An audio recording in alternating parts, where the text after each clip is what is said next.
నమస్కారం friends. So నేను పెట్టినటువంటి టైటిల్ ప్రకారం ఇది ఈ మంగ్లీ ఇష్యూ ఇది అంటే అది ఏమంటారు, ఆ ప్యాచ్ ఆఫ్ వర్క్ చేద్దాము, ఎట్లనే చేసి దీంట్లో నుంచి తప్పించుకుందాము అని మంగ్లీ ప్రయత్నం చేస్తుంది. గతంలో ఇది చాలా వివాదాల్లో వచ్చింది. సో వచ్చినప్పుడు అట్లా ఇట్లా మేనేజ్ చేసి తనకున్న సెలబ్రిటీ స్టేటస్ కానీ తనకున్న కాంటాక్ట్స్ ద్వారా ఇది తప్పించుకునే ప్రయత్నం చేసింది. కాకపోతే దాని వల్ల ఇంపాక్ట్ చాలా పెద్ద లెవెల్లో కాలేదు కాబట్టి ఇది అది అంత పెద్ద ఇష్యూగా కాలేదు. బట్ కానీ వివాదాలు అయితే అయినాయి గతంలో కూడా. సో అట్లాంటిది ఇప్పుడు ఎందుకు ఇది యొక్క ఇష్యూ పెద్దగా అవుతుంది అంటే ఆ యొక్క ఏమంటారు, బాధితుల సంఖ్య ఎక్కువగా ఉంది, ప్లస్ ఆ ట్రాన్సాక్షన్ అమౌంట్ పెద్దగా ఉంది కాబట్టి. ఓకే, సో ఆ క్రమంలో ఇది ఇక్కడ ఆ లోపలికి పోదాం. ఆ విషయాలకి పోయే ముందు ఏమంటారు, ఇది ఈ కుల సంఘాలు ఎందుకు వస్తున్నాయి అనేది నా పెద్ద కన్సర్న్. ఓకే, ఆ ఎవరు మురళీ నాయక్ అంట, మోతీలాల్ నాయక్ అంట, ఇంకెవరు శివా నాయక్ అంట, వీళ్ళకేం పని? మధు అనేట ఆయన డబ్బులు తీసుకునేటప్పుడు కుల పెద్ద మోతీలాల్ నాయక్ని అడగలే, కుల పెద్దని అడగలే. మంగ్లీ పాటలు పాడేటప్పుడు ఈ మంగ్లీ అనేట ఆమెకి పాటలు ఎందుకు ఇస్తున్నారు, మా కులం వాళ్ళని చూసిస్తుర్రా అని ఈ కుల పెద్దలు రాలే. ఇప్పుడు ఎందుకు వస్తున్నారు అంటే మంగ్లీ అనేట ఆమె అన్ని అస్త్రశస్త్రాలు వాడుతున్నది తనది యొక్క ఇందులోకి వెళ్ళి బయటకు రావడానికి. ఇలా తులసి చందు దగ్గరికి పోయి ఇంటర్వ్యూ ఇస్తుంది, సంధ్యా రెడ్డికి పోయి ఫోన్ చేసి మేడం అని ఆమెను బతిలాడుకుంటది. ఇంకొకరికి ఇప్పుడు నాకు ఎవరైతే ఇన్ఫర్మేషన్ చెప్తారో వాళ్ళకి మెసేజ్ పెట్టి వీడియో డిలీట్ చేయమంటది. నువ్వు తప్పు చేయనప్పుడు ఎందుకు డిలీట్ చేస్తారు? నీకు తప్పు చేయనప్పుడు నువ్వు ఎందుకు భయపడుతున్నావు? Simple concept. ప్లస్ డే 1 నుంచి కూడా నిజంగా ఒక కన్సర్న్ ఉన్నది, నీ పేరు వాడుకున్నారు, నా పేరు ఎవరైనా వాడుకున్నారు అనుకో, నేనేం చేస్తా? ఫస్ట్ వానికి కాల్ చేసి పొట్టుపోటు తిడతా. తర్వాత ఏం చేస్తా, ఇవాళ ఏ సజ్జనార్ గారి దగ్గరికి పోయినా అదే సజ్జనార్ గారి దగ్గర పోయి ఇలా నా పేరు వాడుకుంటున్నారు, ఇట్లా నాకు నా పేరు మీద మోసం చేస్తున్నారు అని చెప్పి కంప్లైంట్ ఇస్తా.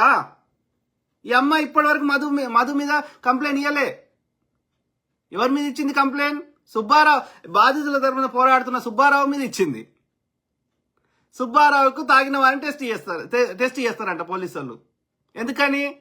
వాళ్ళకి బాధితులు ఇంతమంది వచ్చి చెప్తున్నారు, వాళ్ళ దగ్గర ఏది వాళ్ళ ఫోన్లలో చూపెడుతున్నారు, ఎక్కడ ఫోటో దిగినవి చూపెడుతున్నారు, ఆడియో చూపెడుతున్నారు, వీడియోలు చూపెడుతున్నారు, వాళ్ళ రిసీట్లు చూపెడుతున్నారు, ట్రాన్సాక్షన్ అమౌంట్ చూపెడుతున్నారు, బ్యాంకులకు వెళ్ళి ట్రాన్స్ఫర్ అయినవి చూపెడుతున్నారు. ఎవ్రీథింగ్, ఎక్కడెక్కడ డోన్కి ఎప్పుడు పోయిర్రు, ఇంకో ప్రాంతంకి ఎప్పుడు పోయిర్రు, పటాన్చేరు దగ్గర ఏమైంది, వాళ్ళు ఎట్లా చెప్పిండ్రు, శుభక్షేత్ర అంటే ఏంది, గోకుల్ నందన ఇన్ఫ్రా ఏంది, అందులో మంగ్లీ భాగస్వామ్యం ఏముంది, ఆమె ఎప్పుడు యాక్చువల్ గా ఫిజికల్ గా ఎంటర్ అవుతుంది, ఇవన్నీ అపార్ట్మెంట్ మంగ్లీది, ఇవన్నీ కనిపిస్తలేవా? సంధ్యారెడ్డి అయినా మోతీలాల్ నాయక్ అయినా ఇంకెవడైనా ఉమ్మడి చెక్కడు. ఓకే, మనము అక్కడ మోసం జరిగిందా, అందులో మంగ్లీ పాత్ర ఉందా? మంగ్లీ పాత్ర లేకుండానే మంగ్లీ వాళ్ళ తమ్ముడు శివ అన్ని ఫోటోలలో మధు తోటి ఎందుకుంటాడు? 20 ఒక సంచి నిండితే 22 కోట్లు అవుతాయి అంట. అట్లా ఆ వీడియోలలో ఎన్ని కోట్లు ఇట్లా విచ్చలవిడికున్నాయి? వాడి లగ్జరీ లైఫ్, వాడు 10వ తరగతి కూడా పాస్ కానవాడు, వాడి దగ్గర ఫార్చునర్ కార్లు ఎక్కడి, వాడు ఒక లాడ్జ్ తీసుకొని 30 రోజులు అట్లా 3 నెలలు ఉన్నాడంట. వాడు నెలకి 50,000 లాడ్జికి కట్టుకుంటా, రోజుకి 1500 కట్టుకుంటా. ఏది నల్గొండ దగ్గర ఎక్కడి వాని దగ్గర ఇన్ని పైసలు? వాడు ఏం వ్యాపారం చేసిండు? వ్యాపారం ఏం చేసినవరా అంటే నేను చెప్పా అంటాయట. లేకపోతే ఇది చేసినా అది చేసినా అని అన్ని ఫేక్ చెప్తారంట. 10% ఇస్తా, 15% ఇస్తా, 30% ఇస్తా వడ్డీ అంటాడు. ఎక్కడికెళ్ళి ఇస్తావురా? కామన్ సెన్స్ అనేది ఎందుకు చచ్చిపోయింది? అరే నేను ఈ పర్టికులర్ కులం అంటలేను, ఏ కులమోనైనా. ఇప్పుడు కులం ఎప్పుడు రావాలి? నీ కులంకి సంబంధించిన వ్యక్తి మీద అకారణంగా వివక్ష చూపెడితే ఈ వివక్ష పోవడానికి కులం పేరు మీద దూషిస్తే, కులం పేరు మీద వాళ్ళకి ఇంకేమైనా అన్యాయం చేస్తే, కొడితే, హింసిస్తే, ఇంకోటి చేస్తే కులం రావాలి. నీ కులమోడు మోసం చేస్తే నువ్వు కులం పట్టుకొని వస్తే అంటే వాడు చేసిన నేరాల్లో నువ్వు కూడా భాగస్వామివే. వాడు దోసుకునే దానికి నీకు చిల్లరిచ్చి కుల పెద్దలకి ఇచ్చేస్తున్నారు కావచ్చు. అవునా కదా? కులాన్ని దేనికి వాడుకోవాలి? Are misusing most of the time. ఈ కుల పెద్దలు అందరూ చిల్లర కమ్ముడు పెట్టలేదు. మందకృష్ణ మాదే కావచ్చు, ఆ ఎరకల సంఘం అప్పుడు ఉండే ఎవడైనా చిల్లర తీసుకుంటారు, కథం నోరు మూసుకుంటారు. నీకేం పని అయ్యా కుల పెద్దకి? మంగ్లీ తప్పు చేసిందా లేదా అని ఎవరు తేల్చాలి? బాధితులు వాళ్ళ వర్షన్ చెప్తున్నారు. మంగ్లీ వర్షన్ విన్నా కామన్ సెన్స్ ఉంటే మీరు దయచేసి 2 వర్షన్లు వినండి. ఓకే, మంగ్లీ కానీ మంగ్లీకి సంబంధించిన వాళ్ళు చెప్తున్న ఈ మోతీలాల్ నాయక్ కానీ ఆయన వర్షన్ వినండి, బాధితులు చెప్తున్న వర్షన్ వినండి. ఎవరిది నమ్మశక్యంగా ఉంది, ఎవరి దగ్గర ఆధారాలు ఉన్నాయి? మీరు దయచేసి ప్రతి మనిషి లోపల ఇప్పుడు ప్రతిదీ ఆధారంతో చేయరు కదా. మోసం చేసేటోడు ఆధారం పెట్టుకొని మోసం చేస్తాడా? దొంగ వచ్చేటోడు వాడు ఫస్ట్ మన యొక్క కెమెరా సిస్టమ్ బలగొట్టే వస్తాడు, లేకపోతే వాడు మొత్తం నల్లగా ఏదో వేసుకొని వస్తాడు. వాడు దొరకొద్దనే దొరికే విధంగా మోసం చేస్తాడు వాడన్నా. ఇప్పుడు వాడు మధు అనేటోడు క్యాష్ ట్రాన్సాక్షన్ తీసుకున్నాడు, ఎక్కడ ఫోటోలు దిగొద్దు అన్నాడు, వాడు ఎన్ని కథలు పడాలని పడ్డాడు. అయినా సరే బాధితుల దగ్గర ఆధారాలు ఉన్నాయి. అవన్నీ గాల్లో వరేద్దామా? ఇప్పుడు సుబ్బారావు అంటే ఆయన పక్క పెడదాం. ఆయన ఒక న్యాయవాది, ఆయన వృత్తి చేస్తున్నాడు, ఆయన పక్క పెడదాం. మనం కేవలం బాధితుల వర్షన్ మాత్రమే ఇందాం. కర్ణాటక నుంచి వచ్చిండ్రు, ఆంధ్రప్రదేశ్ నుంచి వచ్చిండ్రు, కర్నూలు నుంచి వచ్చిండ్రు, తెలంగాణ నల్గొండ ఈ పటాన్చేరు పరిసర ప్రాంతాల నుంచి వచ్చిండ్రు. వీళ్ళందరూ ఒక్కొక్క ఏరియాకు ఒకరికొకరు సంబంధం లేని వాళ్ళు వచ్చి ఇంతమంది 100 మంది వచ్చి నీ మీద ఎందుకు చెప్తారు? నీ మీదనే ఎందుకు చెప్తారు? మంగ్లీ మీదనే ఎందుకు చెప్తారు? ఇంకా లేరా వేరే వాళ్ళు మంగ్లీలాగా? శ్రీముఖి మీద చెప్తారు, లేకపోతే ఇది గీతా మాధురి మీద చెప్తారు, ఇంకా చాలా మంది ఉన్నారు కదా చెప్పుకోవాలంటే. సంధ్యారెడ్డి మీదనే చెప్తారు, కానీ వాళ్ళ మీద చెప్తలేరు కదా. ఓన్లీ మంగ్లీ మీద ఎందుకు చెప్తారు? ఈమె అంత పెద్ద కాదు. ఈ కుల పెద్ద బంజారా మంగ్లీ మోతీలాల్ నాయక్ గారు నిజంగా చెప్పండి, మీ గుండె మీద చేసుకొని, మంగ్లీ నిజంగా ఎదిగిందా? మంగ్లీ ఎదిగితే వేల పాటలు వాడిన గీతామాధురి ఎదిగినట్టు. మంగ్లీ ఎదిగింది అని మీరు అనుకుంటే ఇక గీతామాధురి, రమ్య బెహ్రా, మోహనా భోగరాజు, ఒక సునీత 10,000 లక్షనో పాటలు వాడిన వాళ్ళు, లేకపోతే ఒక చిత్ర గారు, ఒక సుశీలమ్మ, ఒక బాలసుబ్రహ్మణ్యం గారు, వాళ్ళు ఎదగనట్టు ఇక మీ దృష్టిలో. ఎన్ని పాటలు వాడింది మంగ్లీ? హార్డ్లీ నెత్తినోరు కొట్టుకుంటే 4-5 పాటలు వాడింది. మిగతా అన్ని తెలంగాణ ఫోక్. ఈమె కంటే ఎక్కువ ఫోక్ సాంగ్స్ వాడిన వాళ్ళని తెలంగాణలో ఎంతమంది చూపెట్టాలి? ఆమె శిరీష అని ఉంటుంది, ఇంకా లక్ష్మి అని ఉంటుంది, ఇంకా చాలా మంది ఉన్నారు పాటలు పాడేటోళ్ళు తెలంగాణలో ఫోక్ సింగర్స్. వాళ్ళని పాటలు ఫోక్ లో వాడలేదు. సినిమాల నేపథ్య గాయం పాడేటోళ్ళతో పోలిస్తే హార్డ్లీ నెత్తినోరు కొట్టుకుంటే 4 పాటలు వాడినావు. ఏది ఆ తెలంగాణ ఆయన తీసింది అదొకటి, జార్జిరెడ్డి పాట ఒకటి వాడినావు, ఆ శైలజారెడ్డి అనే ఒకటి పాట వాడినావు, లెక్క పెట్టొచ్చు ఏళ్ళ మీద. దానికి ఈమె ఎదిగిందంట. ఏడికి ఎదిగిందో ఎవరికి ఎదిగిందో, ఈమె ఎదిగితే ఎవడు ఓర్తలేడంట. ఏం మాటలు, ఏం కథ. నీ వాయిస్ కి కొన్ని పాటలు సూట్ అవుతాయి, ఓకే, ఎందుకంటే నీకు హై పిచ్ ఆ యొక్క ఒక పర్టికులర్ ఒక్కొక్కరికి ఒక వాయిస్ సెట్ అవుతుంది, ఒక్కొక్క మెలడీ కొందరి వాయిస్ సెట్ అవుతుంది. ఇప్పుడు జేసుదాస్ కి భక్తి పాటలు సెట్ అవుతాయి, అట్లా ఈమె కొన్ని పాటలు సెట్ అవుతాయి. గవి హిట్ అయినాయి గంతే. అలా ఫోక్ కి ఎక్కువ హిట్ అయినాయి. ఏది ఆ యొక్క అదేం పాట, నర్సపల్లి అంటే మేము కూడా సంతోషపడ్డాం. సో కాబట్టి నేను పాటలు పాడడం కూడా వద్దంటలేడు, ప్రజల్ని ఎంటర్టైన్ చేయడం కూడా వద్దంటలేడు. నీకు పాటలతో పాటు డాన్స్ కూడా వచ్చు, యూఆర్ టాలెంటెడ్. దాంట్లో నీకు ఒక యూనిక్ టాలెంట్ పాటలలో కానీ డాన్స్లో కానీ ఉన్నది, దాన్ని మేము అప్రిషియేట్ చేస్తున్నాం. కానీ ఎక్కడ మేము నిన్ను తప్పు పడుతున్నాం? నీ ప్రవర్తనని తప్పు పడుతున్నాం, నీ బిహేవియర్ ని తప్పు పడుతున్నావు, నువ్వు వచ్చిన రూట్స్ ని మర్చిపోతున్నావు. ఒక ఏమంటారు, ఒక హ్యుమానిటీ చచ్చిపోయింది నీకు. ఇప్పుడు ఈమె ఎక్కడి నుంచి వచ్చింది? అనంతపురం జిల్లా గుత్తి మండలం, ఆ యొక్క బిజినేపల్లి ఏదో తండా ఉంది, ఓకే. సో కర్నూలుకి అనంతపూర్కి ఆ బార్డర్. కానీ ఈ మహబూబ్ నగర్, కర్నూలు, ఈ అనంతపూర్ ఇవన్నీ కలిసినట్టే ఉంటాయి, ఓకే, ఎందుకంటే పక్కపక్కే ఉంటాయి కాబట్టి. ఇక్కడ వాళ్ళు అక్కడికి పోతారు, ఇక్కడికి వస్తారు. ప్లస్ ఇక్కడ బంజారా కమ్యూనిటీ ఎక్కువ ఉంటుంది ఈ పరిసర ప్రాంతాల్లో, ఓకే. సో ఆ క్రమంలో నువ్వు వచ్చిన రూట్స్ నుంచి ఇప్పుడు నిన్ను ఎవరు తీసుకొచ్చిర్రు? నువ్వు ఎంత కష్టాలు ఉన్నావు నువ్వే చెప్పుకున్నావు, వేరే వాళ్ళు కూడా చెప్పారు నీకు సన్నిహితులు. నీవు అతి పేద బ్యాక్గ్రౌండ్ నుంచి నువ్వు నీకు ఒక 2 చెల్లెళ్ళు, ఒక తమ్ముడు, తండ్రి తాగుబోతూ అత్యంత పేదరికంతో, అది గ్రామం కూడా కాదు, ఒక తండా అంటే ఎన్ని ఇండ్లు ఉంటాయి? సో అట్లాంటి పేదరికంలో ఉన్న నిన్ను ఆ యొక్క రూరల్ డెవలప్మెంట్ ఒక ఎన్జిఓ రూరల్ డెవలప్మెంట్ ట్రస్ట్ కింద, ఆర్డిటి కింద ఆ వెంకట్రావు సార్ అంటే ఆయన వీళ్ళందరినీ గ్రామీణ ప్రాంతాల్లో ఎంకరేజ్ చేసి వాళ్ళ టాలెంట్ ని గుర్తించి నిన్ను ఎస్వి యూనివర్సిటీకి జాయిన్ చేసి నీకు నేను చదువా ఇది అంటే నిన్ను ఆడికి తీసుకొచ్చింది ఎవరు? వాళ్ళని గుర్తుపెట్టుకోవు. ఇప్పుడు వాళ్ళ నీతో పాటు చదువుకున్న వాళ్ళు పేరు చెప్తలేను, ఎందుకంటే మళ్ళీ వాళ్ళని కాల్ చేసి వాళ్ళని ఇబ్బంది పెడతావు. సో కాబట్టి వాళ్ళని ఏమంటావు, వాళ్ళ చదువుకున్న వాళ్ళని కనీసం వాళ్ళకి ఏమంటారు రెస్పాన్స్ ఇవ్వవు. వాళ్ళు ఇంకా వేరే టాలెంట్ ఉన్న సింగర్స్ ని తొక్కేస్తావు, వాళ్ళని రాకుండా చేస్తావు పిచ్చికారణం చెప్పి. వాళ్ళు చదువుకున్న ఎస్వి యూనివర్సిటీకి ఈమెని ఇనాగ్రేషన్ కానీ ప్రోగ్రామ్కి పిలిస్తే పైసలు అడుగుతుందంట. ఏమి సంస్కారం? ఇప్పుడు ఆయన అయితే డాక్టర్, ఆయన మెంటర్, సీనియర్ మెంటర్ అన్ని ఈమె హైదరాబాద్ కి తీసుకొచ్చింది, ఆ ప్రగతి నగర్ లో తన రూమ్ లో ఉంచుకున్నది. వాళ్ళ గురువు అయినటువంటి సురేందర్ గారు చెప్పిండ్రు అని చెప్పి తన దగ్గర ఉంచుకొని ఒక చెల్లెలాగా ట్రీట్ చేసి అన్ని ప్రోగ్రాంలు V6 కి పోయేదాకా ఆమెకు అన్ని A to Z చూసుకొని తీసుకుపోయింది. ఒక మెంటర్ గా చేసింది. ఆయన ఫ్లూట్ వాయిస్తాడు, కంపోజ్ చేస్తాడు. ఈమెనే కాదు, ఈమె లాంటి వాళ్ళని అనేక మంది సింగర్స్ ని ఆమె పేరేంద్ర రోహిణి సొరాట్ గాని మిగతా వాళ్ళని కూడా పైకి తేవాలని ఆయన ఛానల్ ఒకటి MRR మ్యూజిక్ అని ఉంది. అట్లా కష్టపడుతున్నారు వాళ్ళందరూ. నీ శ్రేయోభిలాషులు, నీవు పైకి రావాలని నీకు సహాయం చేసిన వాళ్ళు నీ మీద ఎందుకు అబద్ధం చెప్తారు? అందరు అబద్ధం చెప్తారా భూమి మీద? ఆయనకేమొస్తుంది నీ మీద అబద్ధం చెప్తే? నీతో పాటు 3 ఏళ్ళు 5 ఏళ్ళు కలిసిన వాళ్ళు నిన్ను సత్యవతి అని వెళ్ళకుండా, లేకపోతే మంగ్లీ అని వెళ్ళకుండా సత్య అని పిలిచేటువంటి సాన్నిధ్యం ఎవరుకున్నది? నీతో పాటు ప్రయాణించిన వాళ్ళకే కదా. వీళ్ళందరూ అబద్ధం చెప్తారా? నీ ప్రవర్తన చక్కగా లేదు అనేది మాకు అర్థమవుతున్నది.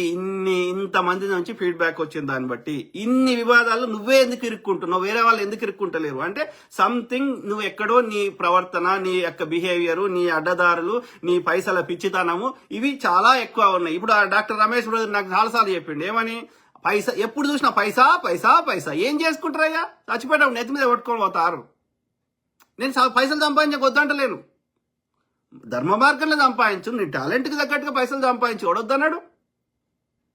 కానీ వేరే వాళ్ళ కష్టార్జితాన్ని దోసుకుంటా అడ్డదారులలో ఇల్లీగల్ పనులు చేసి సంపాదిస్తా అంటే వద్దంటున్నాం. ఇప్పుడు టాటా అనేట ఆయన ఉన్నాడు, ఆయన వ్యాపారం చేసిండు. పుల్లారెడ్డి అనేట ఆయన ఉండే, ఆయన వ్యాపారం చేసిండు. మేము ఎవరినేమంటున్నాం? రామోజీరావు అనేట ఆయన ఉన్నాడు, వ్యాపారం చేసుకున్నాడు, ఎవడొద్దన్నాడు? ధర్మ మార్గంలో వ్యాపారం చేస్తే ఎవ్వడు వద్దంటలేడు. ఈయన మధు కూడా, ఆయన కూడా ఒక ప్రాపర్గా గవర్నమెంట్ అప్రూవల్స్ తీసుకొని ప్రాపర్గా ఒక ష్యూరిటీ తోటి దానికి ఒక ఇన్సూరెన్స్లు పెట్టి నువ్వు కట్టకపోతే దాని ఏంది దాని పేపర్ వర్క్ ఒక సిస్టమేటిక్గా చేస్తే, మోసం చేయకపోతే ఎవరినేమంటారు? ఇప్పుడు బ్యాంకుల లోన్ బ్యాంకుల దగ్గర తీసుకొని వాడు ఎగ్గొడితే తిడుతున్నాం, కానీ బ్యాంకుల దగ్గర లోన్ తీసుకొని సిస్టమ్ ఫాలో అయితే అది కూడా అంతే కదా. ప్రజల సొమ్మునే బ్యాంకులో పెడితే బ్యాంక్ కూడా నీకు లోన్ ఇస్తుండు కదా. నువ్వు లెజిటమేట్ బిజినెస్ ఉంది, మోసం చేయవు, అవన్నీ వెరిఫై చేసి ఇస్తారు కదా. ఒకవేళ ఏమైనా అయితే గవర్నమెంట్ దానికి రీపే చేస్తుంది కదా, ష్యూరిటీ ఉంటుంది కదా, మోసం చేసే అవకాశం తక్కువ ఉంటుంది కదా. కాబట్టి నువ్వు ప్రీ ప్లాన్గా నువ్వు ఏం చేస్తున్నావో తెలియకుండా ఒక పథకం ప్రకారము ప్రజల సొమ్ముని కొట్టేయాలన్న ఉద్దేశంతో నువ్వు ఇది చేస్తే, నేరం చేసినప్పుడు నేరస్తుని లాగానే చూస్తాం. ఆడనా, మగనా, మాడనా, ఈ కులమా, ఆ కులమా చూడం. తప్పు చేస్తే తప్పు రెండే ఉంటాయి, మంచి చెడు రెండే కులాలు. అర్థమైందా? అట్లాంటప్పుడు ఈ కుల పెద్దలకు ఏం పని అంటే మంగ్లీ దోసుకున్న వాళ్ళకెళ్ళి వీళ్ళకి చిల్లర ఇచ్చిందా? ఎవడొద్దన్నాడు ఎదుగంగా? నాకు అర్థం కాదు. చెప్పండి మిత్రులారా దయచేసి. ఇంతమంది అబద్ధం చెప్తారా? ఇప్పుడు ఆ పాటని ఏది వాళ్ళ చెల్లె పాట పాడింది కదా, ఏం పాట? ఊ అంటావా? ఆ పాటని ఆ లక్ష్మి అనేట ఆమెకు ఇచ్చి ఆమెకు అన్ని A to Z ఆమెకు పేమెంట్లు గిమెంట్లు అన్ని రెడీ ఉంటే ఈమె ఇన్ఫ్లుయెన్స్ వాడి ఈ చెల్లెకి ఇప్పించుకుందంట. బేసికల్ ఏమర్థమవుతుంది ఆమె జీవితాన్ని మనం పూర్తిగా పరిశీలిస్తే? అత్యంత పేద బ్యాక్గ్రౌండ్ నుంచి వచ్చింది, ఎట్లన్నా చేసి ఇక ఆ పేదరికం చూసింది. కాబట్టి నేను చాలా మందిని గమనించిన, నేను గతంలో ఏమనుకుంటానంటే పేదవాళ్ళంటే పాపం వాళ్ళ మీద జాలి, కరుణ, దయ ఎక్కువ ఉండేది నాకు. ఎందుకంటే ఏమంటారు, వాళ్ళు కష్టాన్ని చూసిండ్రు కాబట్టి వాళ్ళకి ఒక ఎథిక్స్ మోరల్స్ ఉంటాయి, వాళ్ళ కష్టాన్ని చూసారు కాబట్టి వేరే వాళ్ళకి అట్లా కష్టపడద్దు అనుకుంటారని నేను అనుకునేటోని గతంలో. కానీ నా స్వయంగా నేను అబ్జర్వ్ చేసింది ఏంటంటే, ఏదో కొద్దిమంది ఉన్నారు పేదవాళ్ళు మంచోళ్ళు, కానీ కొద్దిమంది ఇట్లా కూడా ఉన్నారు. ఏంది, వాడు పైసలు చూడలే కదా, ఇక పైసలు చూడంగానే వాళ్ళ యొక్క థాట్ ప్రాసెస్ మారిపోతుంది. ఇక వాళ్ళకి ఆ పైసల ఆశకి హద్దు అనేది లేకుండా పోతున్నది. ఇక ఎట్లన్నా సంపాదించాలి, ఇక మళ్ళీ ఆ పేదరికం చూడొద్దు అంటే ఏం చేయాలి? ఏ దారిలోనే సంపాదించుకోవాలి. ఇప్పుడు వ్యభిచారం చేసేటోళ్ళు ఎక్కువ మంది, ఈ పేద బ్యాక్గ్రౌండ్ నుంచి వచ్చేటోళ్ళే ఎక్కువ మంది ఉన్నారు. ఈ క్రిమినల్ చేసేటోళ్ళు, హత్యలు చేసేటోళ్ళు, పైసలు ఇస్తే సుపారీ తీసుకొని చంపేటోళ్ళు ఎక్కువ పేద మంది ఉన్నారు. ఎందుకంటే వాళ్ళకి ఇక ఎట్లా ఇవాళ కష్టపడి ఇక సిస్టమేటిక్ గా చదువుకొని ఒక సిస్టమేటిక్ గా సంపాదించాలి ఓపిక లేదుగా. ఈ తక్కువ టైంలో ఎక్కువ అమౌంట్ రావాలి. ఏడికెళ్ళి వస్తుంది? నేరాలు చేస్తేనే వస్తుంది. ఇట్లా రాదు. కష్టపడితే మెల్లగా వస్తుంది సొమ్ము. నేరాలు చేస్తేనే అడ్డదారులన్నీ ఎక్కువ వస్తాయి. అది నెలంతా కష్టపడితే ట్యాక్సులు కట్టంగా అన్ని కట్టంగా ఆమెకు 1,00,000 రూపాయలు వచ్చినాయి అనుకో, ఒక సాఫ్ట్వేర్ ఇంజనీర్కో ఎవరికో అనుకో. అదే ఒక నైట్ వండుకుంటే 1,00,000 రూపాయలు వచ్చాయి నైట్కి. So if you want to make big money you have to do అని అనెథికల్ ఆర్ ఇల్లీగల్ పనులు చేయాలి. ధర్మ మార్గంలో అయితే పెద్ద అమౌంట్ రాదు. ఓకే, ప్లస్ దానికి ట్యాక్స్ కట్టాలి. సో ఇది పరిస్థితి. ఆ క్రమంలో నిన్ను అబ్జర్వ్ చేస్తే నువ్వు అట్లా పైసల పిచ్చి పట్టినావు. ఇది నువ్వు అంగీకరించకపోయినా అది నీ ప్రవర్తన, నీ దొరుకుతున్న వివాదాలు అన్ని జరుగుతున్నాయి. ఈ పర్టికులర్ కేసులో మాట్లాడితే ఇప్పుడు వాళ్ళందరూ 150 మంది, 100 మందో 150 మందో ఇంకా పెద్ద తలకాయలు వస్తలేవు బయటకి. మీరు ఇప్పుడు వీళ్ళు చిన్న వాళ్ళు పాపం ఏంటంటే వాళ్ళు అప్పు తెచ్చుకోనో ఆశ.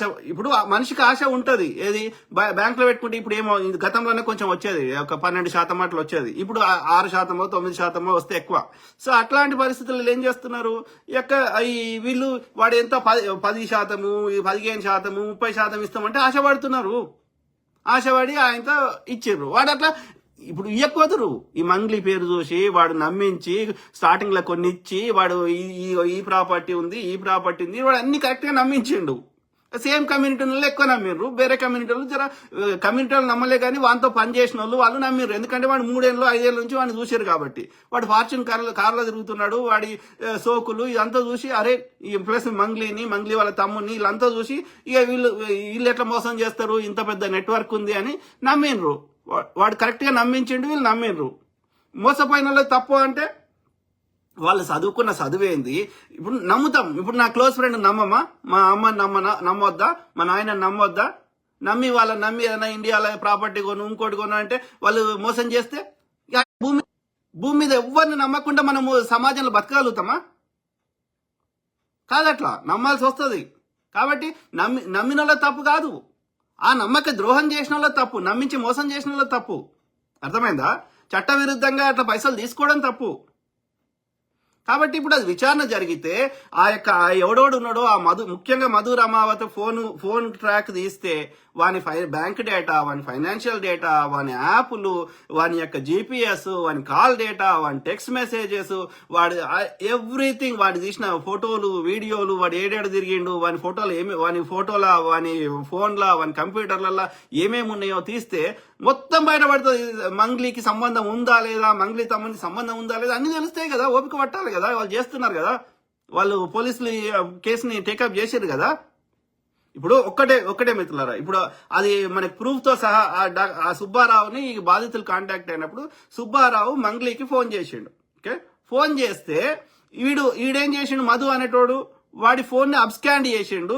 వాడు అబ్స్కాండ్ అయ్యిండు అంటే పారిపోయి వాడి ఫోన్ ని, రెగ్యులర్ ఫోన్ ని ఆఫ్ చేసుకున్నాడు, స్విచ్ ఆఫ్ చేసుకున్నాడు. అంటే బాధితులు వానికి మాట్లాడలేరు. ఓకే, కానీ వాని దగ్గర ఇంకో ఫోన్ ఉంది, సీక్రెట్ ఫోన్. ఈ సుబ్బారావుతో మంగ్లీ మాట్లాడేటప్పుడు ఈ మంగ్లీ ఏం చేసింది, ఆ మధు రమావతి అనేటువంటి తీసుకొచ్చింది లైన్లకి.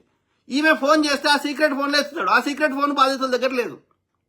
నువ్వు సీక్రెట్ ఫోన్ ద్వారా నీ ఫోన్ ద్వారా వాడికి సీక్రెట్ ఫోన్ నీ దగ్గరనే ఎందుకుంటది? నువ్వు చేయంగానే వాడెందుకు ఎత్తుతాడు? నీకు సంబంధం లేనప్పుడు వాడు ఎవడో నాకు సంబంధం లేదని పొట్టు తిడతావు, వాడిని తిడతావు, వీడిని తిడతావు, పోతావు పోలీసులకు కంప్లైంట్ ఇస్తావు. నువ్వు ఇన్ని ఎంటర్టైన్మెంట్ ఎందుకు చేస్తావు?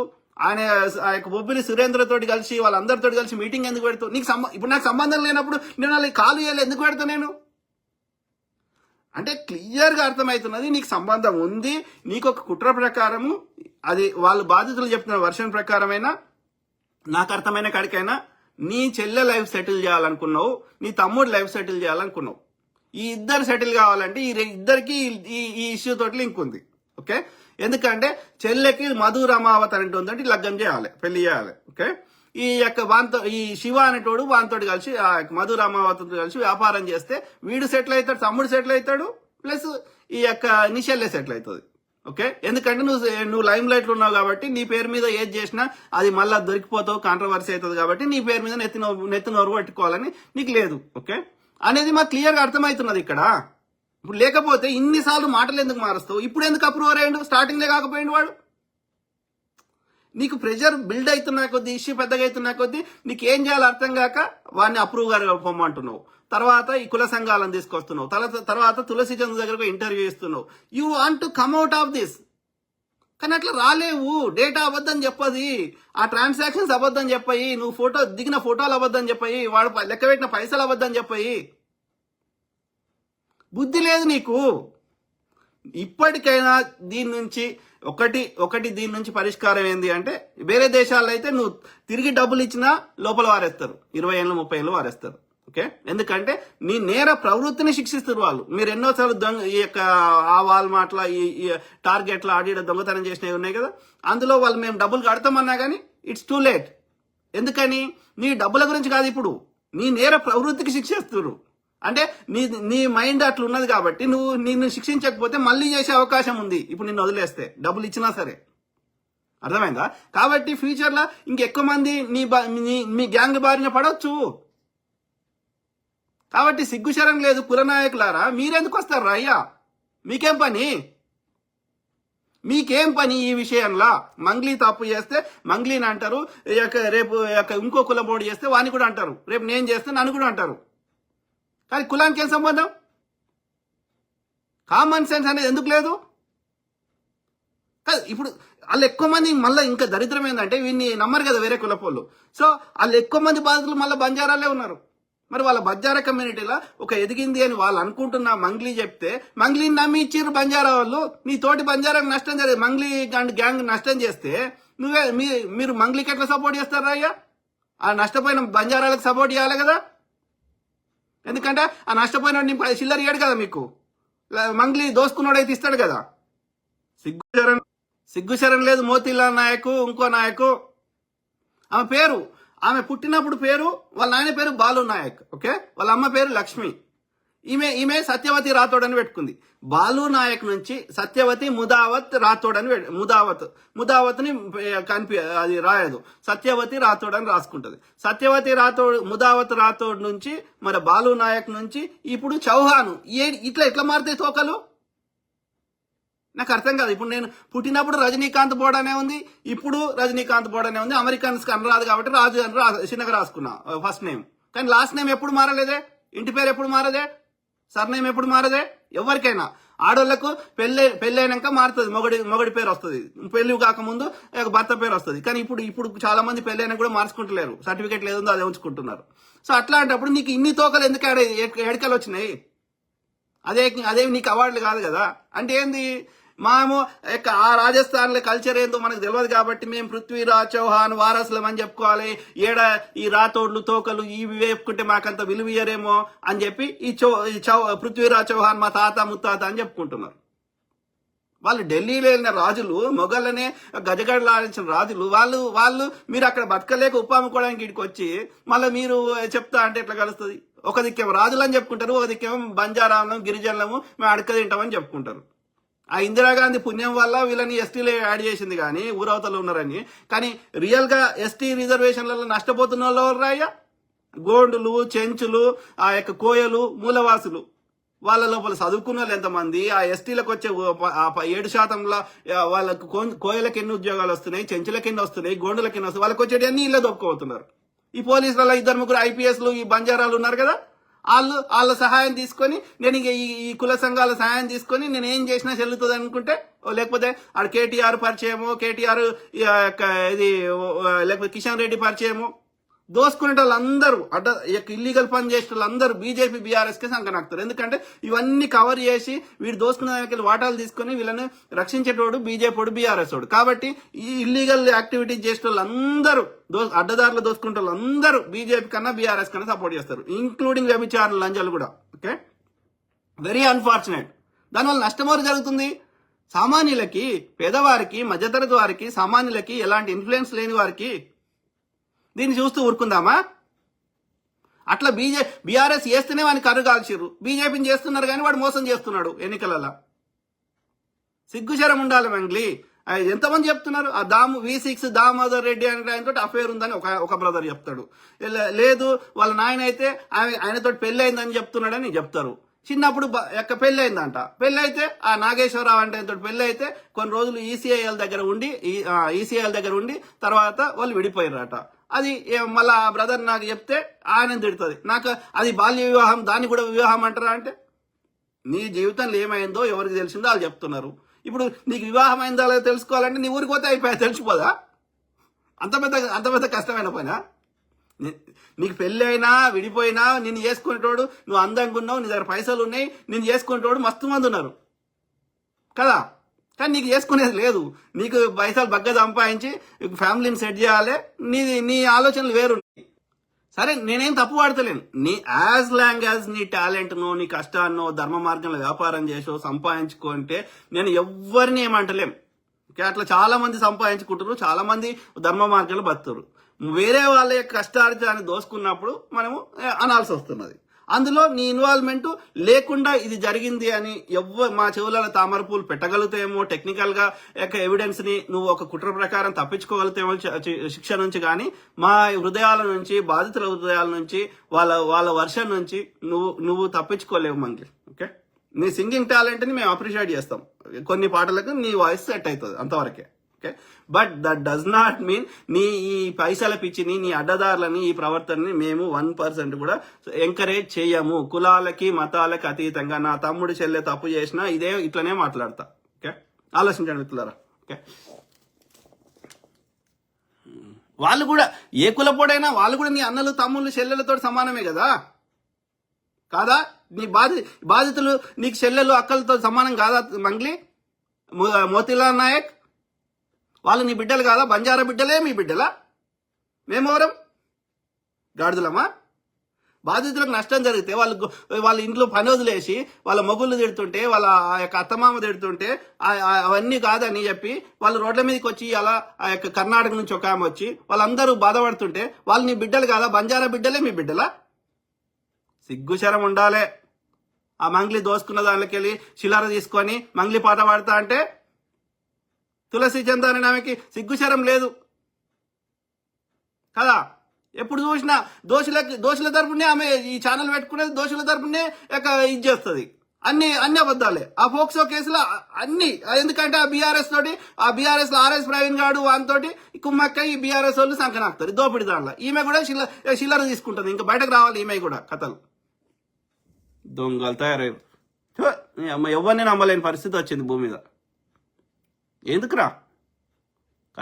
వస్తున్నాయి కదా, ఇలాకేం తక్కువ వస్తాయా?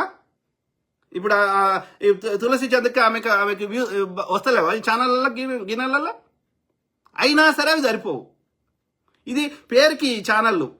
వీళ్ళందరూ వెనక చేసేదంతా డీల్స్. వందో సీక్రెట్ ఉంటుంది, అది బయట పెడతా అని చెప్పి పైసలు వసూలు చేస్తారు. దందా చేస్తున్నారు వీళ్ళంతా. ఈ యూట్యూబ్లో వచ్చినాయి సరిపోతలే, వాళ్ళకి లక్షలు వస్తే కూడా కోట్లు కావాలి. ఈమెకి పాట పాడితే వచ్చే పాట సరిపోతలేవు వీళ్ళకి. ఎన్ని వస్తాయి ఈమెకి? నాకు పైసల పిచ్చి లేదు, నాకు ప్రచారం చేసుకున్నా దీనికి పైసలు వస్తాయని. ఎన్ని వస్తాయి? ఒక పాట పాడితే ఎన్ని ఇస్తారు అడుగు. ఆమె చెప్పింది, సింగర్లు రమ్య బెహ్రా కానీ, ఆమె పేరు ప్రణీత, వాళ్ళు డాన్స్ మాస్టర్ వైఫ్, ఆయన పేరు ఏదో ఉండే. ఓకే, సో 5,000 ఇస్తారని చెప్పింది. ఇప్పుడు కీరవాణి, పెద్ద సునీత, గినీత, కౌశల్య వీళ్ళందరూ ఒకటి వాళ్ళ పాటలు విని బోర్ అయిపోయింది. ప్లస్ వాళ్ళకి అన్ని పైసలు ఎందుకు ఇవ్వాలని చెప్పి కీరవాణి ఇట్లాంటి వాళ్ళందరూ కొత్త వాయిస్ ఉంటుంది, ప్లస్ మనకి తక్కువ పైసలు అయిపోతుందని కొత్త వాళ్ళని పెట్టి పాడిస్తున్నారు. ఒక టోన్ మంచిగా ఉంటే చాలని వాళ్ళకి కొంచెం ట్రైనింగ్ ఇచ్చి పాడిస్తున్నారు. ఎందుకంటే పైసలు ఎక్కువ ఇవ్వద్దని. ఒకప్పటి లెక్క లేదు. 5,000 రూపాయలకి నేను పాడేసి వచ్చిన సందర్భాలు నేను వాళ్ళే చెప్తున్నారు పబ్లిక్ లా. అర్థమైందా? అట్లాంటిది ఈమెకి ఎన్ని ఇస్తారు పైసలు? పోనీ ఒక 2-3 లక్షలు ఇచ్చిర్రు అనుకుందాం ఒక పాటకి, ఎందుకంటే నువ్వు డాన్స్ కూడా చేస్తావు కాబట్టి. లేదు 10 లక్షలు ఇచ్చిర్రు అనుకుందాం. ఎన్ని 10 లక్షలు కలిస్తే నీకు 100 కోట్లాయే, 150 కోట్లాయే? ఇప్పుడైతే ఇదే మోతీలాల్ నాయక్ చెప్తుండే 100 కాదు 1000 కోట్లు అని చెప్తున్నాడు. ఇప్పుడు ఎందుకు ఎక్కువ అమౌంట్ కనిపిస్తలేదంటే చిన్న వాళ్ళు వస్తున్నారు బయటకి. పెద్ద 5 కోట్లు 10 కోట్లు ఇచ్చిన వాళ్ళు ఇంక వస్తలేరు బయటకి, వాని ఇజ్జత్ పోతుందని. అర్థమైందా? రాజేష్ మామిడిపల్లి బ్రదర్, మంగ్లీ అన్ని జంగ్లీ పనులు చేస్తుంది అని నాకు చాలా మంది చాలా కాలం క్రితమే చెప్పారు బ్రదర్. కిందికి దిగేట్లు అంట మామూలు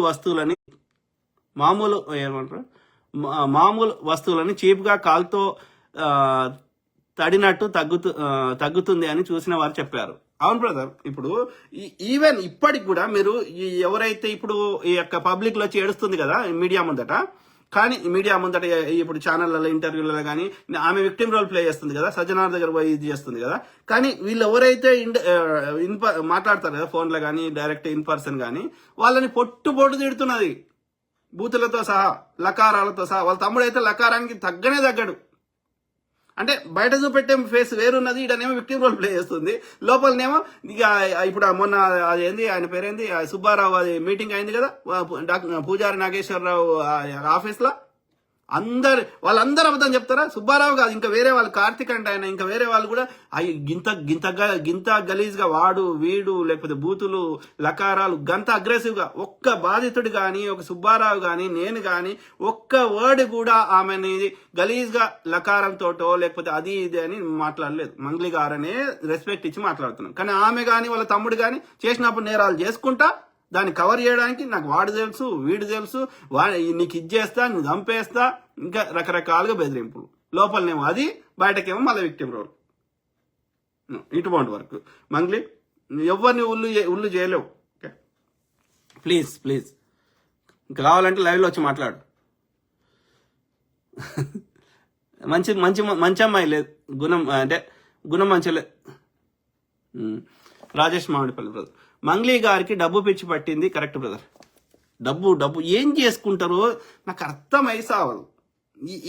ఇప్పుడు మొత్తం రాష్ట్రంలో అంత సంపాదించినా ఏం చేసుకుంటావు? మన కడుపులో ఎంత పడితే అంత అనేది తింటాం. డబ్బులైనా అదే పరిస్థితి. నీ పేరు రాసినంత మాత్రం నీదవుతుందా?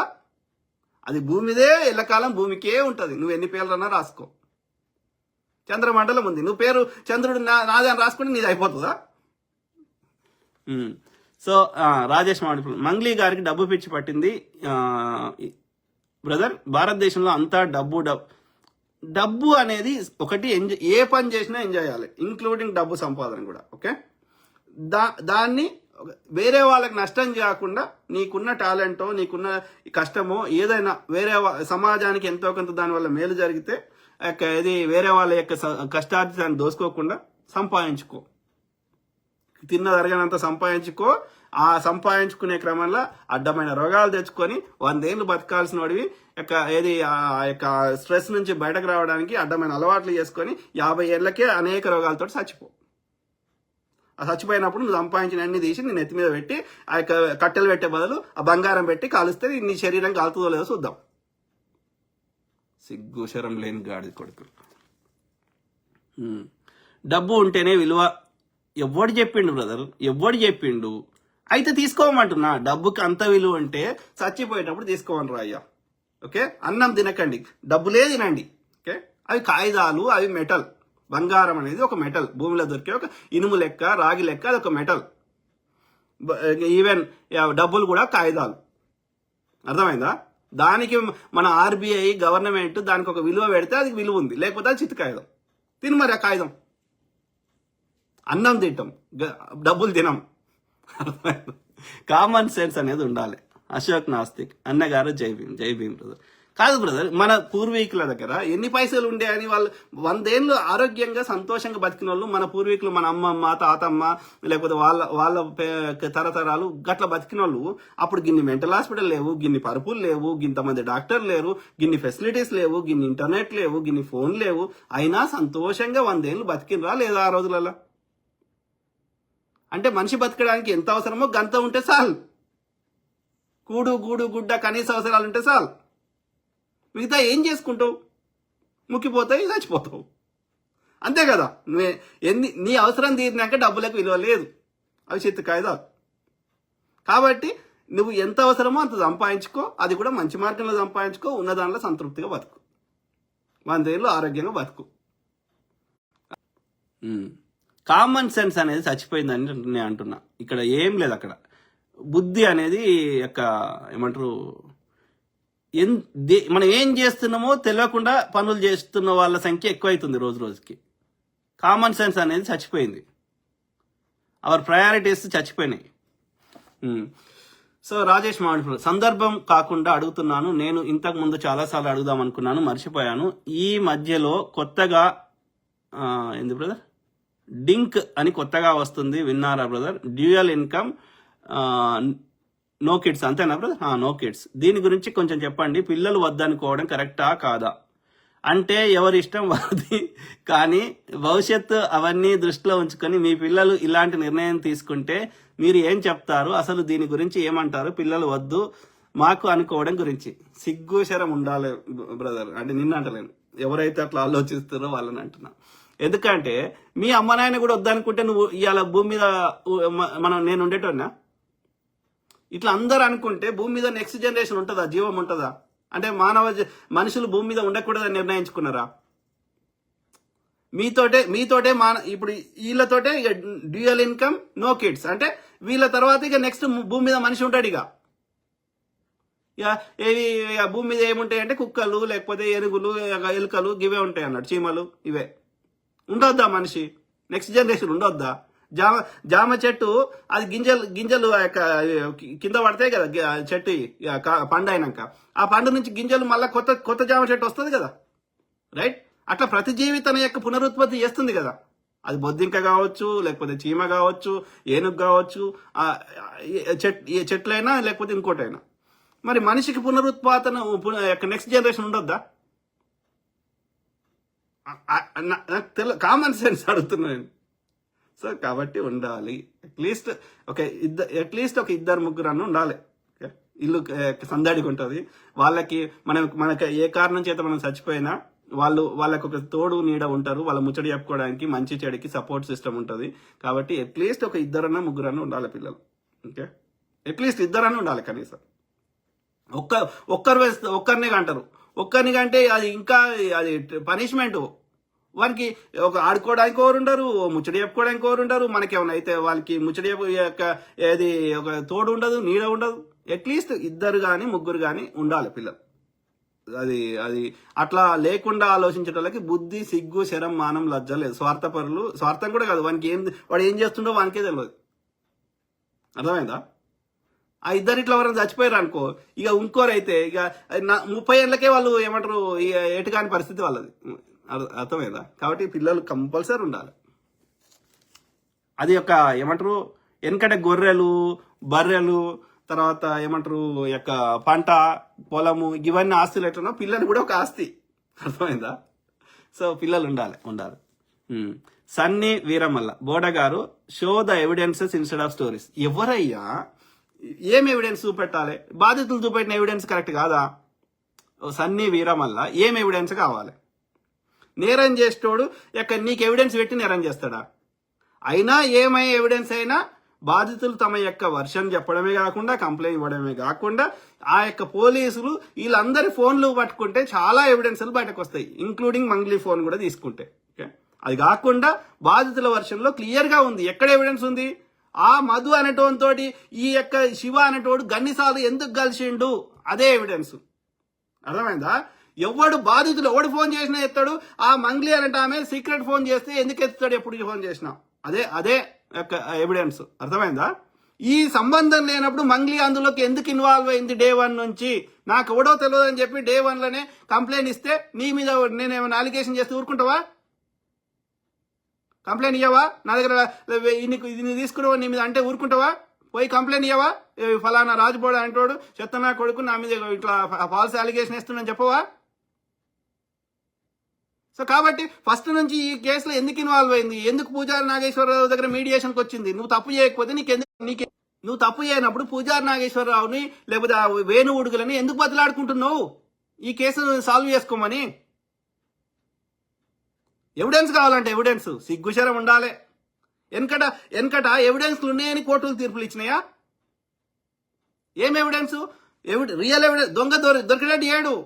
ఇప్పుడు టెక్నాలజీ వచ్చింది, ఫోరెన్సిక్ వచ్చింది కాబట్టి అట్లా ఇట్లా కష్టపడి ఎవిడెన్స్లు తీసుకొచ్చే ప్రయత్నం చేస్తారు వాళ్ళు, ఎన్ని తప్పించుకునే ప్రయత్నం చేసినా. ఎందుకంటే ఇప్పుడు కెమెరా సిస్టమ్ వచ్చింది, ఫింగర్ ప్రింట్ వచ్చింది, అన్ని యొక్క టెక్నాలజీస్ వచ్చినాయి. కాబట్టి ఇప్పుడు కొన్ని ఎవిడెన్స్ దొరకక 20 ఏళ్ళ 30 ఏళ్ళే కూడా తర్వాత డిఎన్ఏ ద్వారా ఒక చిన్న ఎవిడెన్స్ దొరికినా, ఎంట్రకనో బొంట్రకనో ఏదైనా దొరికినా, వాళ్ళ స్వెటర్ మీదనో వాళ్ళ షర్ట్ మీదనో ఏదైనా గోర్లో గీర్లో ఏది దొరికినా, రక్తమో గోర్ల రక్తమో ఏదైనా దొరికితే దాన్ని బట్టి ఇప్పుడు కొంచెం ఈజీ అయింది ఎవిడెన్స్ దొరకడం. వెనకటి ఎవిడెన్స్ ఏదో దొరికిందిరా? ఏముండే ఎవిడెన్స్?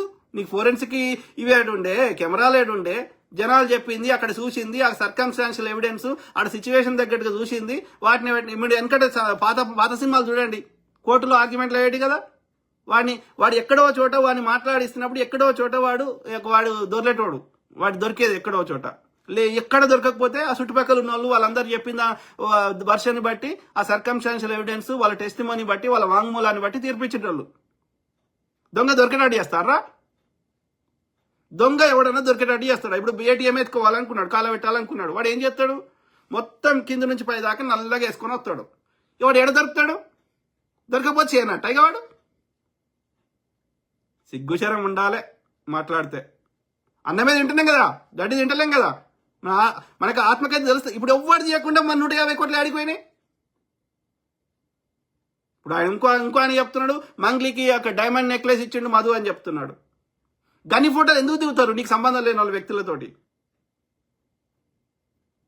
సిగ్గుశరం ఉండాలి బ్రదర్. సన్నీ వాళ్ళు ఎవరైతే మోసపోయారో వాళ్ళు కూడా నీ అన్నలు, అక్కలు, తమ్ముళ్ళు, చెల్లెలు, వాళ్ళ వర్షం కూడా వినంటారా అయ్యా? ఎవరిని మోసం చేస్తున్నావు? నిన్ను నువ్వు మోసం చేసుకుంటున్నావు. పక్కవారిని నువ్వు మోసం చేస్తున్నానికి సంకల్ప గుద్దుకుని కాదు. నీ అన్నని తమ్ముని మోసం చేస్తే నీ భరతమాత అన్నావు, ఆ భరతమాత పుట్టిన వాళ్ళు కూడా భరతమాత బిడ్డలే, నువ్వు ఒక్కదానివే కాదు. మరి నీ కన్సర్న్ ఎటువైంది? నువ్వు నేరం చేయనప్పుడు, నువ్వు తప్పు చేయనప్పుడు నీ కన్సర్న్ ఎటువైంది? హ్యుమానిటీ ఎటువైంది? మానవత్వం ఎటువైంది? ప్రజలు నీ వీడియోలు చూస్తేనే, నేను లైక్ చేస్తేనే నువ్వు ఇలా సెలబ్రిటీ అయినావు కదా. సెలబ్రిటీ అంటే ఏంది? బంక 10 మంది గుర్తుపడితే నువ్వు సెలబ్రిటీ, గంతే.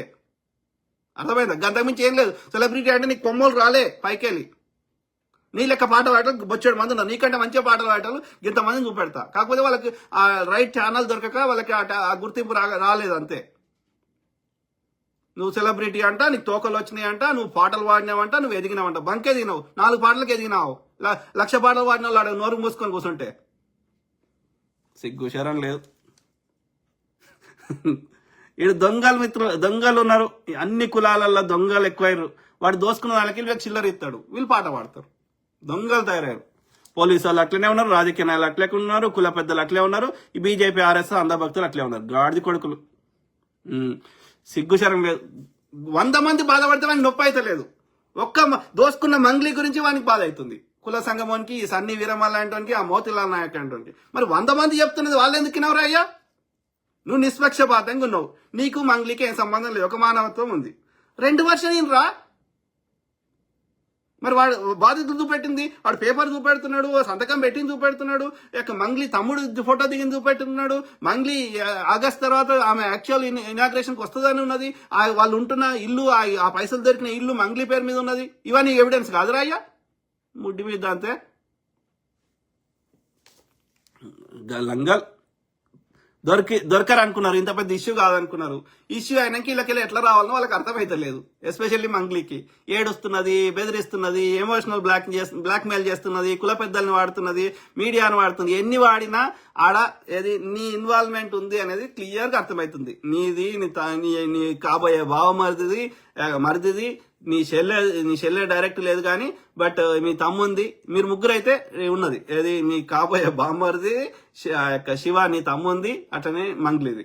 వాళ్ళ చెల్లెది ఆమెది ఎక్కువ లేనట్టు. రాజేష్ మామిడిపల్లి. ఈ బీజేపీ వచ్చిన తర్వాత మరీ దారుణంగా తయారైంది బ్రదర్. దేశము హీనంగా హింస. Correct brother. ఇప్పుడు కాదు, చరిత్రలో ఎప్పుడైనా ఈ బాపన మొండ కొడుకులు, ఓకే, మంచి బాప, ప్రతి కులంలో మంచి వాళ్ళు ఉంటారు, చెడ్డోళ్ళు ఉంటారు. మంచి బాపనని నేను అంటలేను. గురజాడ అప్పారావుని, రాజా రామ్మోహన్ రాయ్ని, ఇంకో ఆయనని నేను అంటలేను. ఎవడైతే పొద్దుగాలు వేస్తే అనువాదము, శదారము, నేను కులము, నేను బ్రహ్మ, ముక్కులకెళ్ళి వచ్చినా, ఇంకో దానికెళ్ళి వచ్చినా, మీరు కిళ్ళకెళ్ళి వచ్చిర్రు, మీరు అదములు, శర చెప్పేటోళ్ళు చెత్తనా కొడుకులు, ఈ ఆర్యులు, వాళ్ళకి హ్యుమానిటీ, మానవత్వము ఏమీ లేదు. వాని ఆధిపత్యం కోసం ఎవరినైనా చంపడానికి నాటి నుంచి నేటికి ఎప్పుడు వెనకాడతలేడు. ఇప్పుడు ఇజ్రాయెల్ వాడు ఉన్నాడు, వాడు ఒక్క నిమిషం కూడా ఆలోచిస్తాడు బాంబులు వేయడానికి. అదే ఇజ్రాయెల్ మీద వాడు నేస్తే మా మీద వేసిర్రు అని వాడు టెర్రరిస్ట్ అని వాడిని ముద్రేసి వాని మీద వాడు ఒక్కటి కూడా వేయకముందే వీడు వందేస్తాడు. కానీ మరి అడిదిక్కు 1,000 లక్షల మంది చచ్చిపోతే వీనికి 1% సింపతి లేదు, జాలి లేదు, బాధ లేదు. అంటే వాళ్ళ రక్తంలోనే ఉన్నది. వాని ఆధిపత్యం కోసమే వాడు ఏమైనా చేస్తాడు, మొత్తం కాలబెట్టమంటే కాలబెడతాడు. అదే రక్తం వీళ్ళది. ఈ యొక్క డిఎన్ఏ పోదు కదా, ఎన్ని తరాలైనా డిఎన్ఏల మార్పు పూర్తిగా పోదు కదా. అర్థమైందా? తోకలు మారుతాయి కానీ డిఎన్ఏలో యొక్క ఏది ఇప్పుడు రూట్ మారదు. సో కాబట్టి అది మారతలేదు. వాడు వచ్చిన రంగు మారతలేదు. ఈడ మూలవాసన నల్లగుంటారు, వాడు తెల్లగుంటాడు, వాడు ఒక డిఫరెంట్ కలర్ ఉంటుంది, ఆరి ఉంది. సో వాడి హింస వాని ప్రవృత్తి అంతే. వాడు ఆధిపత్యం కోసం ఏమని చేస్తాడు అంతే. ఇది నాటి నుంచి నేటికి జరుగుతుంది అంతే. Very unfortunate. వాళ్ళంతా బీజేపీని నడిపిస్తున్న వాళ్ళంతా ఆర్యులే. సో హింస నార్మలైజ్ చేసి పెట్టారు అన్ని. బ్రదర్ మీరు మనువాద పుస్తకం చదవండి, ఈ సోకాల్డ్ హిందూ స్క్రిప్చర్స్, ఈ సనాతన స్క్రిప్చర్ చదవండి, వ్యభిచారం నార్మలైజ్ చేశారు. హింస ఇప్పుడు ఏ దేవీ దేవతలు ఎందుకు చంపుతారు? చంపేటోడు దేవుడు ఎట్లయితాడు? కానీ ఆ హింసని నార్మలైజ్ చేశారు. అర్థమైందా? సో ఇది వెరీ అన్ఫార్చునేట్. ఇప్పుడు రంభ, ఊర్వశి, తిలోత్తమ, మేనక, ఇంకో ఆమె ఇట్లా బట్టలు ఇడిపి నాట్యం చేస్తే అది వ్యభిచారం ఏం తప్పు కాదంటున్నారు వాళ్ళు. జోగిని వ్యవస్థ తప్పు కాదంటున్నారు, ఇది దేవదాసి వ్యవస్థ తప్పు కాదంటున్నారు. మరి తప్పు కాకపోతే నీ పిల్లలతో చేయించరా అయ్యా, నీ బిడ్డతోటి చేయించరా అయ్యా, బాపనని బిడ్డని చేయడవాడు. అంటే ఈ వివక్ష అనేది దీన్ని నార్మలైజ్ ఇది తప్పు కాదు. అది దేవుడు ఉత్సవం వస్తే తాగితే అబ్బా ఎంత అమృతం రా అని ఫీల్ కావాలని మనకు చెప్తున్నాడు వాడు దేవుని వాడు చేసుకొని వాడు ఉత్సవం వస్తే మనం తాగితే అమృతం అని మనం చెప్పాలంటున్నాడు వాడు. మరి నేను ఉత్సవం వస్తే తాగురా అంటే అది నేరము అని మళ్ళీ వాడు చెత్త పుస్తకం రాసుకున్నాడు.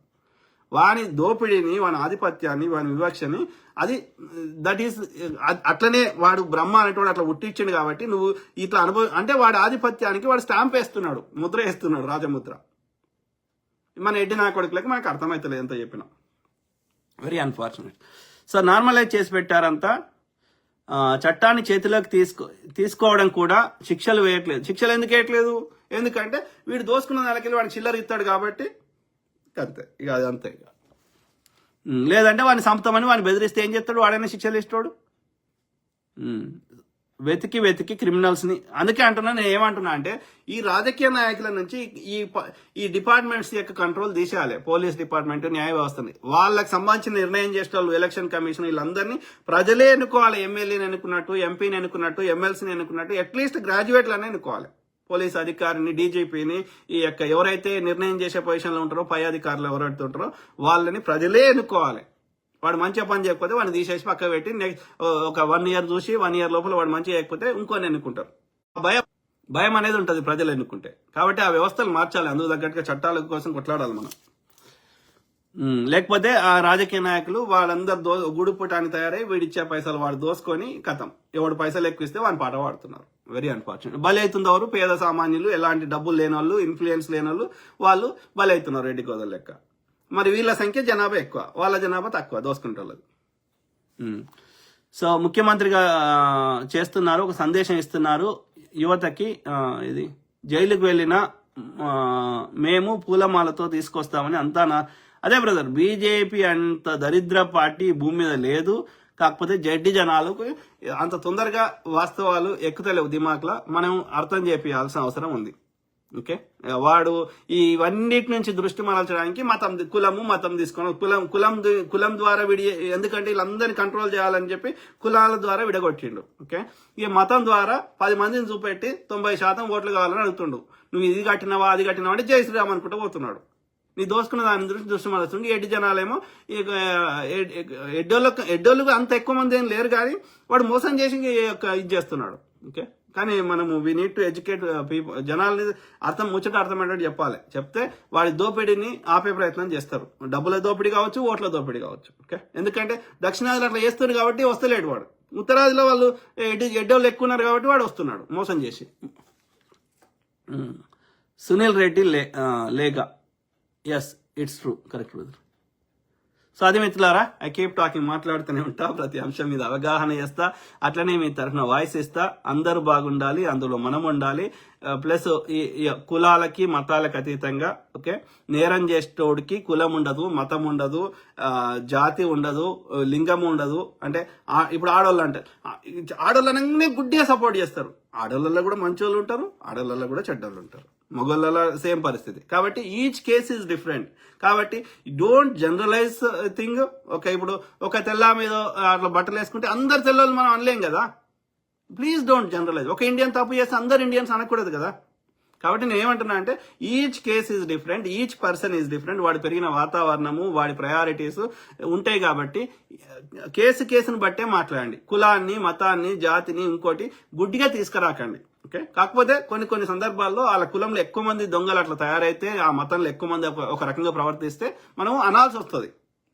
అప్పుడు కూడా అందరిని అన్నట్టు కాదు, మెజారిటీ తప్పు చేసినప్పుడు మెజారిటీని అన్నట్టే. ఓకే, ఇప్పుడు ఎందుకంటే 51 మంది ఓటేస్తే ప్రభుత్వం ఏర్పడుతుంది, 49 మంది వ్యతిరేకంగా ఓటేసిన కాబట్టి ఆ 51 మందినే అంటున్నాం, 49 మంది అంటలేం. సిమిలర్లీ ఏ కులంలో అయినా ఏ మతంలో అయినా ఎప్పుడైనా తెచ్చినప్పుడు అందులో ఎవడన్నా ఎక్కువ మంది అట్లా చేస్తే వాళ్ళని అంటున్నాం, అందరిని అంటలేం. ఓకే, అందులో కూడా మంచి ప్రతి కులంలో, ప్రతి మతంలో, ప్రతి జాతిలా, ప్రతి లింగంలా మంచోళ్ళు ఉంటారు, చెడ్డోళ్ళు ఉంటారు. సింపుల్.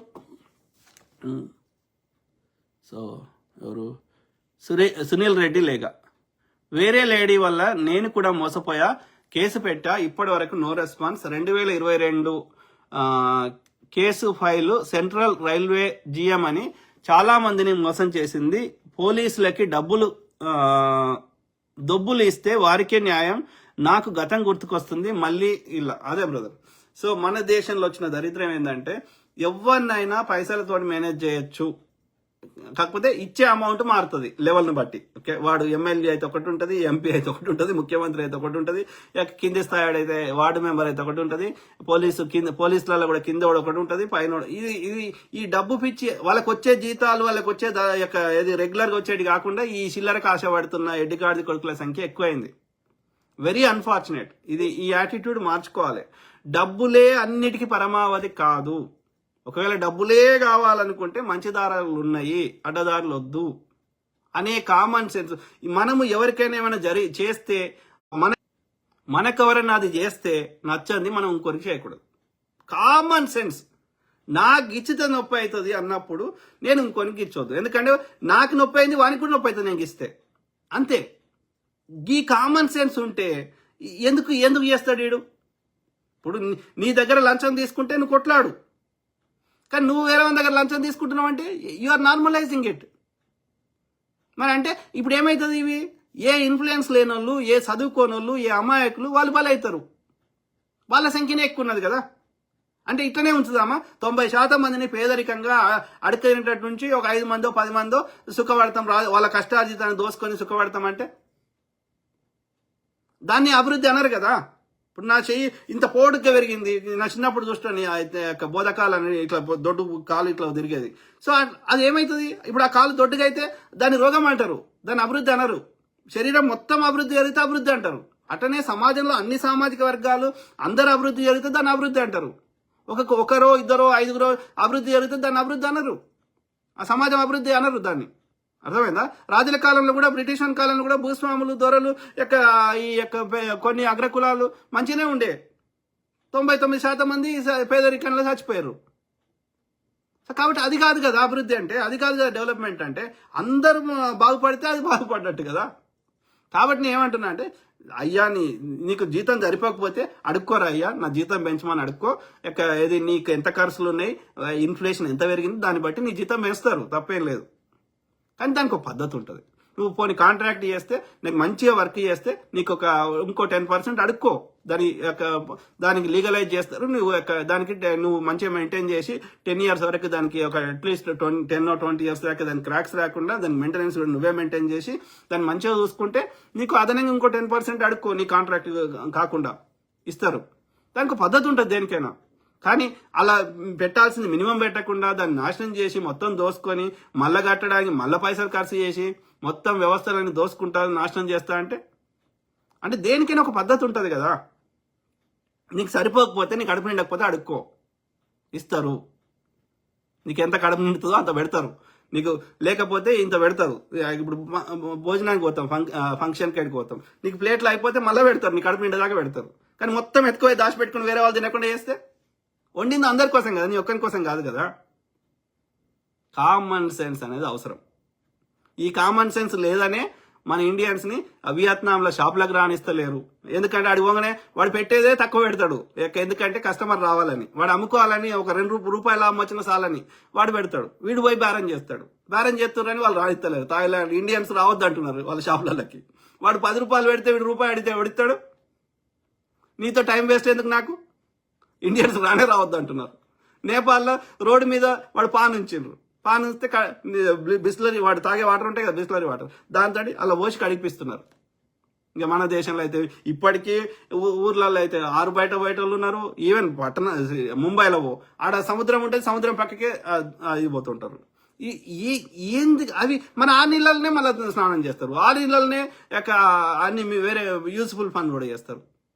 ఇప్పుడు ఇండస్ట్రీస్ ఉంటుంది, ఇండస్ట్రీ వాళ్ళు ఆ యొక్క వాడిని ఊరవతలు పంపించవచ్చు కదా, దాని పైసలు కట్టాలి. ఇది సపరేట్గా ఇండస్ట్రియల్ వాటర్ వేస్టేజ్ని బయటకు పంపాలంటే. అందుకని ఆ పైసలు ఎందుకు కట్టాలని చెప్పి వాడు ట్యాంక్ తెచ్చి ఆ యొక్క షెర్లో కలుపుతున్నాడు. షెర్ల యొక్క అన్ని ఏడవాడతాడు, చెత్త వేసుడు, ఇవన్నీ చేస్తే రానిస్తలేరు. వేరే దేశాలలో ఈ ఇండియన్స్ వద్దంటున్నారు. గిదా మన బతుకు, నా భారతదేశం ఇంత గొప్పది అని సంకలు గుద్దుకొని ఇవాళ ప్రపంచంలో మనం అన్ని ఉండి కూడా అల్లు నోట్ల శని ఉన్నట్టు తెలివి ఉన్నది, రిసోర్స్ ఉన్నాయి, కామన్ సెన్స్ అనేది చచ్చిపోయింది. No, we need to revive. Okay, ఇది no, this is not the way how it works. మనం సరిదిద్దాలి, లేకపోతే మనం ఒక ప్రపంచంలో ఒక అంటరాని వెలివేసిన వాళ్ళం అవుతాం. ఓకే, ఆ పరిస్థితి తెచ్చుకోవద్దు. మన చరిత్ర, మనకున్న టాలెంట్, మనకున్న మేధస్సు ఒక చిన్న వాటి వల్ల ఎందుకు పట్టుకోవాలి కదా? ప్రపంచంలో ఎక్కడ డాక్టర్ కావాలన్నా, ఇంజనీర్ కావాలన్నా మనమే యూజ్ అవుతుంది అంటే మనకింత తెలివి పెట్టిండు కదా, మన పూర్వీకులు ఇచ్చిపోయిన సంపద కదా అది. మరి అన్ని ఉన్నప్పుడు చిన్న తప్పులను సరిదిద్దుకుంటే తప్పేందిరా అయ్యా? సింపుల్. మనం ఏమి నీ ఆస్తులు మంచి ఇవ్వమంటలేము, ఏమంటలేము.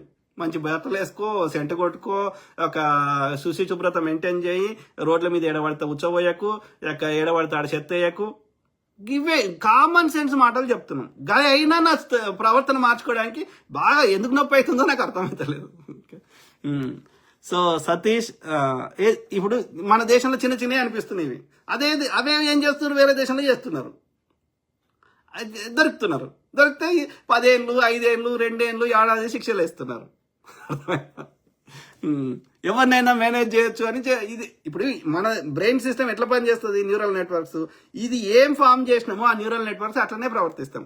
అది ఈ ఇండియాలో ఉన్నా ఇంకే వేరే దేశం పోయినా అట్లనే ప్రవర్తిస్తాం. అరే అలా ఆ స్టోర్లోకి వెళ్ళి ఏదో చిన్న వస్తువులు తీసుకుంటే మనకి దొరుకుతానా అనుకుంటే ఎందుకు దొరకవు? వాళ్ళు లోపల నీ ముందట కనిపించారు, ఆడెక్కడో ఉండి కెమెరాలో చూస్తుంటారు. వాళ్ళు దొరకవా? ఒకసారి తప్పించుకుంటావా, అన్నిసార్లు తప్పించుకుంటావా, నెక్స్ట్ టైం దొరకవా? సతీష్ నాని ఏమంటున్నారు? Yes bro, thank you brother.